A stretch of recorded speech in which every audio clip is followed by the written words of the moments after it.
Assalamualaikum warahmatullahi wabarakatuh. Ya, kita lanjutkan lagi kuliah kita di mata kuliah genetika. Eh, Bismillah, jadi kita akan masuk ke bahasan berkaitan dengan ekspresi gen. Ekspresi gen, jadi seperti kalian ketahui bahwa tubuh kita itu awalnya dulu hanya satu sel ya ketika terjadi fertilisasi. Terjadi penggabungan setengah kromosom ibu atau satu set kromosom ibu dengan satu set kromosom bapak gabung jadi satu membentuk zigot sehingga kita menjadi individu yang diploid. Ya, dari satu sel itu membelah tumbuh dan sebagainya sehingga terbentuklah kita. Ya, kok bisa sel yang satu itu menjadi berubah, bermodifikasi, diferensiasi, spesialisasi sel-selnya menjadi kita yang seperti ini, ada rambutnya, ada tulangnya, ada dagingnya, ada sarafnya, ada darahnya, ya kan? Atau kalau tumbuhan ada daunnya, ada bunganya, ada kulitnya, ada akarnya, ya kan? Dan macam-macam sel-sel yang lain. Nah, itu tidak lain terjadi karena adanya ekspresi gen. Kalau kemarin kita bicara replikasi adalah dalam rangka menambah jumlah sel. Nah, kalau ekspresi gen adalah dalam rangka spesialisasi sel atau sel itu akan berfungsi sebagai apa tergantung dari protein yang diekspresikan pada sel tersebut. Oke ya, uh, kita lihat dulu film berikut ini, semoga bisa memberikan gambaran. Ini film dengan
Oke, itu tadi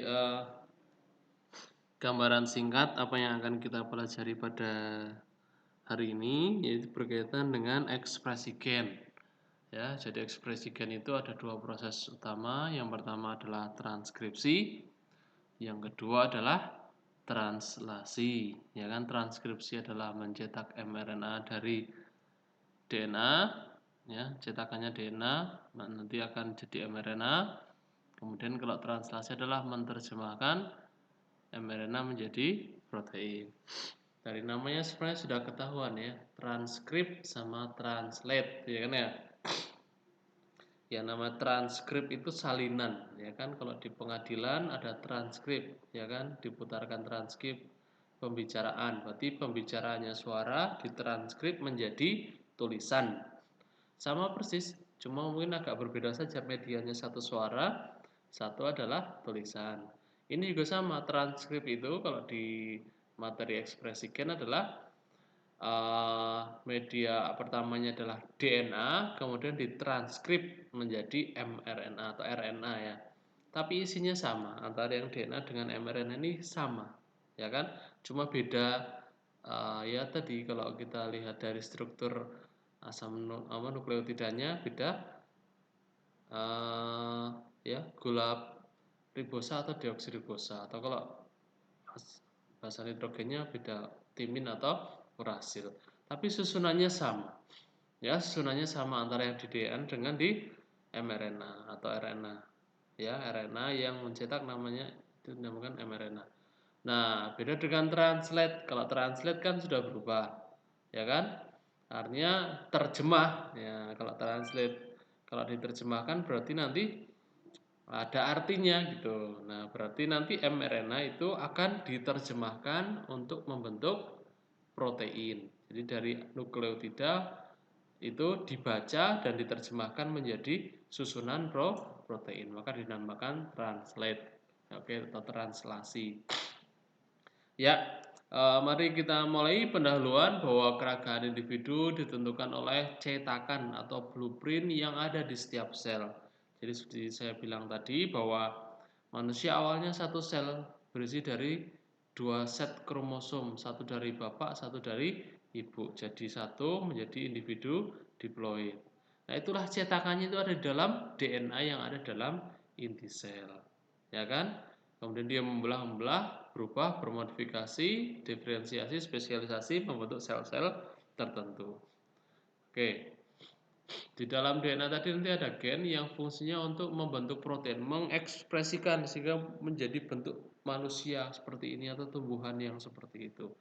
Itu adalah karena hasil ekspresi dari gen. Gen itu diwariskan dengan keakuratan yang luar biasa sama dia bisa mampu merespon kondisi lingkungan yang berbeda. Contohnya misalnya ya bentuk adaptasi saja ini ya. Sama-sama gen manusia itu kan sama karena bisa kawin satu dengan yang lainnya berarti dia satu spesies. Tapi antara yang hidup di tropis dengan yang hidup di kutub sana atau daerah yang dingin itu berbeda. Contoh, kalau yang di tropis mungkin bulu hidungnya lebih besar, lebih banyak ya kan karena banyak debu dan sebagainya. Yang di tropis mungkin lebih jarang. Atau lubang hidungnya. Kalau di tropis mungkin lubang hidungnya bulat ya kan karena udaranya sudah hangat, tidak perlu di dihangatkan lebih lanjut. Tapi kalau di daerah dingin itu biasanya lubang hidungnya relatif pipih ya kan ya. Sehingga lebih banyak terekspos dengan kulit sehingga udaranya lebih hangat ketika memasuki paru-paru. Itu hanya contoh ya, yang lainnya banyak, ya kan? Bisa dilihat. Nah, genom tanaman itu rata-rata sekitar 25.000 sampai 45.000. Jadi untuk membuat tanaman yang utuh seperti itu, daun, batang, bunga, biji, akar, kulit, batang, dan sebagainya, itu kurang lebih ada sekitar 25.000 sampai 45.000 gen yang ada dalam setiap sel tanaman. Oke, pola ekspresi gen, jadi gen itu memiliki pola yang berbeda ketika dia harus diterjemahkan menjadi protein. Ada yang disebut sebagai constitutively expressed gene atau gen yang terekspresi secara konstitutif. Konstitutif artinya terus-menerus ya. Dari bayi sampai mau mati, dia diekspresikan terus-menerus. Contohnya apa? Contohnya adalah gen yang membentuk membran mitokondria, membentuk mitokondria gitu ya, protein-protein di mitokondria misalnya. Mitokondria kan selalu dibutuhkan karena dia adalah tempat respirasi seluler kan untuk menghasilkan energi. Jadi artinya dari bayi sampai tua itu keberadaan mitokondria dibutuhkan, maka protein-protein yang menyusun mitokondria itu diekspresikan secara terus-menerus. Ini disebut sebagai konstitutif, gen yang konstitutif. Ya, biasanya terlibat dalam proses biologi dasar atau kita menyebutnya housekeeping genes.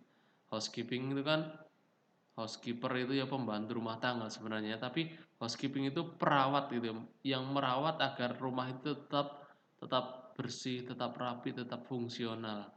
Nah, gen itu seperti itu. Jadi yang untuk merawat sel agar tetap hidup, bisa berkembang biak, ya, fungsional. Itu namanya protein-protein housekeeping yang disandingkan oleh gen-gen yang konstitutif tadi. Semoga bisa diterima. Yang kedua adalah luxury gene atau gen yang diekspresikan dalam kondisi tertentu. Ketika dia distimulus maka dia terekspresi, atau ketika dia distimulus maka dia berhenti. Nah, gitu ya. Contoh, kalau pada manusia ketika distimulus ada gennya, maka gen itu akan terekspresi. Misalnya apa? Misalnya adalah apa misalnya ya? Ini kumis ya kan. Nah, kumis itu kan dari rambut protein, tapi ketika bayi kan nggak kumisan ya. Nah, nanti pada kondisi tertentu karena perubahan fisiologis tubuh, maka ada gen yang terekspresi membentuk hormon tertentu. Nah, hormon ini akan mengalir di pembuluh darah, ditangkap oleh reseptor yang ada di daerah kumis itu sehingga tumbuhlah kumis. Ya. Jadi gennya awalnya tidak aktif dia ketika dia masih bayi, tapi karena ada rangsangan-rangsangan stimulus tertentu menandakan bahwa kalau laki-laki itu sudah dewasa, maka akan ada hormon tertentu yang dihasilkan oleh si gen ini yang tadinya dia tidak aktif. Dia beredar di pembuluh darah sampai di bagian kumis itu tumbuhlah kumis. Namanya inducible genes atau gen yang terekspresi karena sinyal tertentu.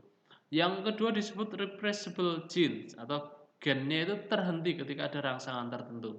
Contoh misalnya rambut, melanin di rambut ya. Rambut itu kan aslinya warnanya hitam kalau Asia ya. Ya kan karena adanya produksi melanin. Tapi nanti seiring dengan berjalannya waktu, ada sinyal tertentu yang menyebabkan protein melanin itu tidak lagi diekspresikan oleh gen yang membentuk melanin. Nah, ini disebut sebagai repressible gene karena kondisi tertentu dia tidak terekspresi. Gitu. Ini contoh ya. Jadi ada yang terus-menerus diekspresikan, tapi ada yang uh, uh, diekspresikan ketika distimulasi atau dia berhenti ketika dia distimulasi. Ada 3 tadi. Kelompoknya sih ada 2, terus-menerus atau mendapat rangsangan. Oke. Gen adalah ini overview, gen di DNA adalah informasi untuk membentuk protein ya. Jadi ini gambar, ini adalah inti sel memiliki pori inti ya. Ini yang di sini ini adalah sitoplasma, yang ini adalah membran sel. Ini membran inti, ini membran sel. Ya, nanti di dalam inti sel DNA akan disalin membentuk mRNA. Prosesnya dinamakan transkripsi. Oke, DNA disalin menjadi mRNA. Ya, ini gennya ada di sebelah sana. Ini yang dicetak. Kenapa? Kenapa kok yang gennya di sini yang dicetak di sini? Karena biar sama dengan ini, ya kan? Nah, nanti coba dicoba. Pasangan urutan basa nitrogen. Nanti yang di sini urutan basa nitrogen di sini akan sama dengan yang merah ini, ya karena ini berpasangan, ya. Kalau merah ini pasangannya untai yang ini, maka ketika untai ini adalah pasangannya yang ini, maka yang ini sama dengan yang merah, kan begitu, ya kan? Nah, ini disebut sebagai coding strand atau yang ada gennya ini disebut sebagai template karena sebagai cetakan template strand, untaian template. Maka mRNA nanti mencetaknya yang ini agar sama dengan yang coding strandnya. Ya, ini proses namanya transkripsi terjadi di dalam inti sel atau di dalam nukleus atau dalam plasma inti di sini ya. Nah, kemudian ketika sudah selesai dia akan dikirim ke sitoplasma melalui pori inti. Nah, di dalam pori inti ini keluar ke sitoplasma. Di sitoplasma ketemu dengan ribosom, tempat terjadinya sintesis protein. Di ribosom nanti akan mRNA itu akan ditranslasikan atau ditranslate menjadi polipeptida atau protein. Ya, ini translasi tidak kelihatan ya gambarnya. Oke. Translasi ini ya, ditranskripsi, ini translasi. Oke, lanjut. Transkripsi dan translasi ini sama tadi yang seperti sudah saya gambarkan. Jadi ini inti, ada pori inti. Ini adalah DNA, di sini ada gen. Nah, kemudian gen ini dicetak dengan proses namanya transkripsi menjadi pre-mRNA. Pre itu sebelum atau mRNA yang belum jadi. Nah, nanti akan diproses lebih lanjut di dalam inti membentuk mRNA yang jadi. Misalnya kan kalau di eukariot masih ada ekson, ada intron, maka intronnya nanti dibuang, di splicing ya, dipotong intronnya sehingga tinggal ekson saja. Kemudian di bagian kepala ini ujung 5 ditambahi dengan guanin, ya kan? Guanin trifosfat. Di bagian ekornya nanti akan ada poli A, ya. Jadi ini adenin panjang sekali yang kuning ini. Adenin. Kemudian baru jadilah mRNA dikirim ke sitoplasma. Nah, di sitoplasma nanti ditranslasi oleh ribosom menjadi polipeptida atau protein. Polipeptida artinya dia adalah gabungan dari asam amino, ya. Asam amino. Oke, lanjut. Transkripsi. Kita mulai transkripsi. Itu adalah proses penyalinan DNA menjadi mRNA. mRNA. Jadi nanti RNA ada macam-macam ya. Ada mRNA, ada tRNA, ada rRNA, ada snRNA, banyak RNA. Ya. Nah, ini mRNA. mRNA, M artinya messenger, ya. Kenapa kok disebut messenger? Ya karena di sini nanti dia yang akan menentukan jadi protein yang seperti apa. Ya, seakan-akan seperti utusan. Nih, dari inti kita butuh protein yang seperti ini, gitu. Ya. Pembentukan mRNA dikatalis oleh RNA polimerase. Ase adalah enzim, polimer itu mempolimeri apa? RNA polimerase. Beda dengan replikasi kemarin adalah DNA polimerase. Pasangan basanya itu sama kecuali timin digantikan dengan urasil. Nih, guanin ketemu sitosin, adenin ketemu timin harusnya, tapi kan mRNA bukan timin. mRNA adanya urasil, maka adenin nanti akan berpasangan dengan urasil. Guanin dengan sitosin, adenin urasil, ya kan? Nah, tapi ada timin di sini di dalam DNA. Nah, nanti pasangannya ya adenin di mRNA. Lihat yang tengah adalah mRNA, ini adalah yang pinggir dua adalah DNA yang terurai. Oke, RNA adalah untai tunggal. Ini untai tunggal ya. Ini kan untai ganda berpasangan saling berkomplement kalau DNA. Nah, yang tengah ini kan mRNA. Dia hanya untai tunggal. Pendek, pas panjangnya sepanjang gen lah kurang lebih. Kemudian gulanya lah ribosa. RNA punya basa urasil, bukan basa timin. Oke. Macam-macam RNA, ada mRNA atau messenger RNA. Membawa informasi spesifik asam amino yang spesifik. Urutan asam amino yang spesifik dari protein dari DNA ke ribosom. Membawa informasi urutan asam amino pembentuk protein ya yang spesifik, urutan asam amino spesifik pembentuk protein dari DNA ke ribosom.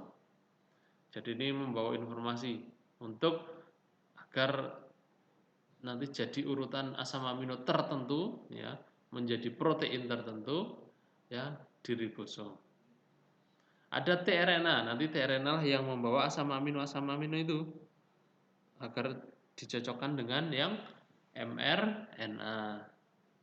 rRNA ini adanya di ribosom, itu fungsi nanti sebagai katalis untuk mempercepat reaksi ya dan sebagai pembentuk ribosom juga. Ada transkrip primer. Ini transkrip primer itu sebenarnya mRNA yang dia masih di dalam inti, yang ketika dia belum dipotong ya kan, belum ditambah ujung limanya belum ada guanin atau 5 cap-nya ya kan. Di ekornya belum ada poli A-nya. Ya. Nanti di splicing nanti jadilah mRNA yang utuh yang siap ditranslasi di ribosom. Ada snRNA, ini small nuclear, jadi spliosome ini ya.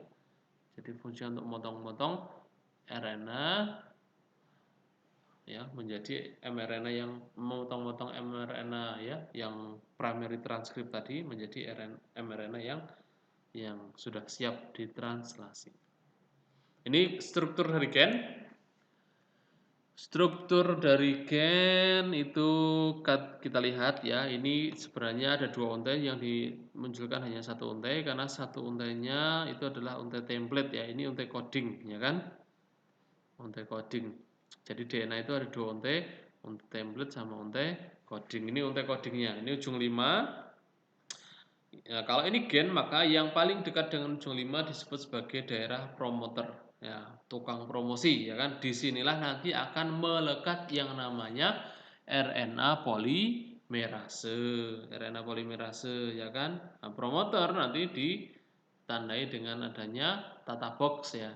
Box tata. Kenapa disebut tata? Karena di situ banyak ada TA gitu ya. Timin adenin, disebut sebagai tata box. Setelah promoter itu ada yang namanya codon start. Codon start itu ATG, satu saja. Ini juga menjadikan asam amino metionin. Ya, kalian tahu codon, kalau SMA dulu ya, codon itu adalah 3 basa nitrogen yang nanti akan ditranslasi menjadi satu macam asam amino. Itu namanya codon ya. Codon ya, codon. Makanya kalau codon tempat start namanya disebut sebagai codon start. Kemudian nanti di sini ada basa nitrogen lagi, dan kalau di translasi akan dibaca per 3 basa, maka disebut codon tadi.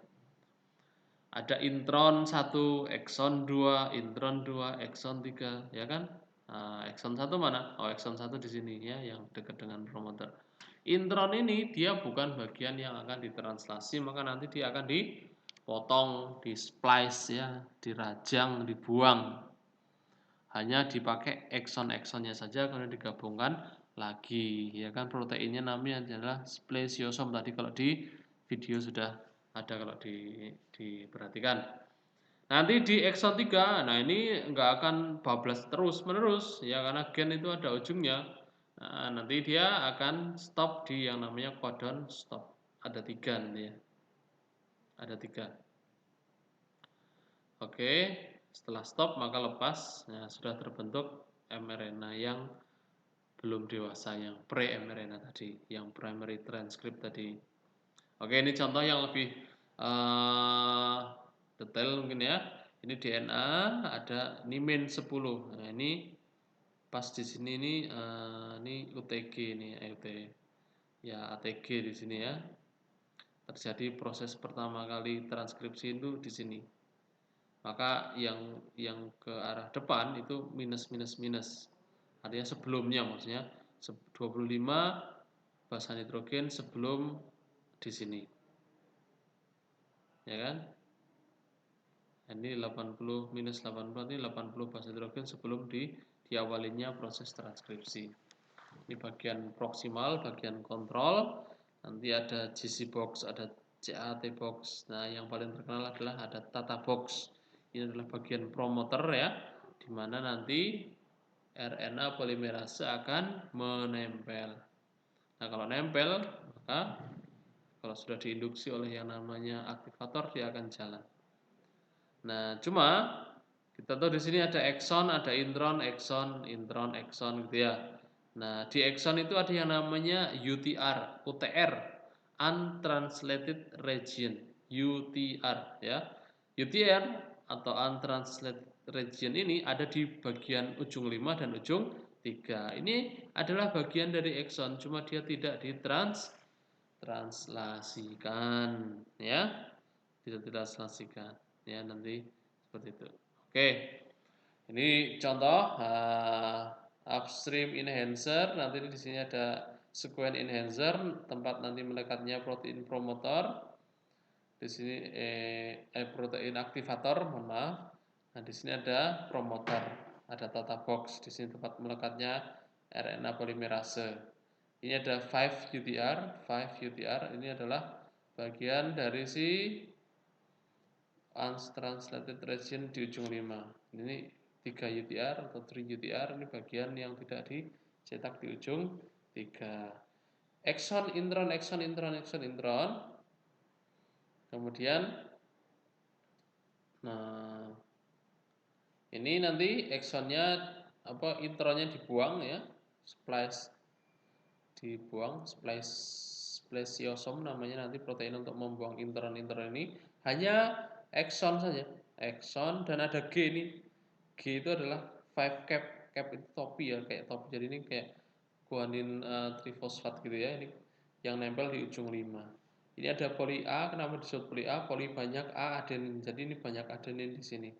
Fungsinya untuk melindungi si sekuen ini biar tidak terdegradasi oleh si nuklease ya, enzim yang menghancurkan DNA atau asam atau nukleotida ya. Nukleotida. Oke, tahapnya tadi sudah disebut di ini ada inisiasi, elongasi, dan terminasi. Sebelum kita lanjutkan, kita akhiri dulu sampai sini. Silahkan kalau ada pertanyaan bisa komen di bawah ini. Ingat boleh bertanya, menjawab atau menyanggah pertanyaan. Jangan lupa mencantumkan sumber ya. Terima kasih. Assalamualaikum warahmatullahi wabarakatuh.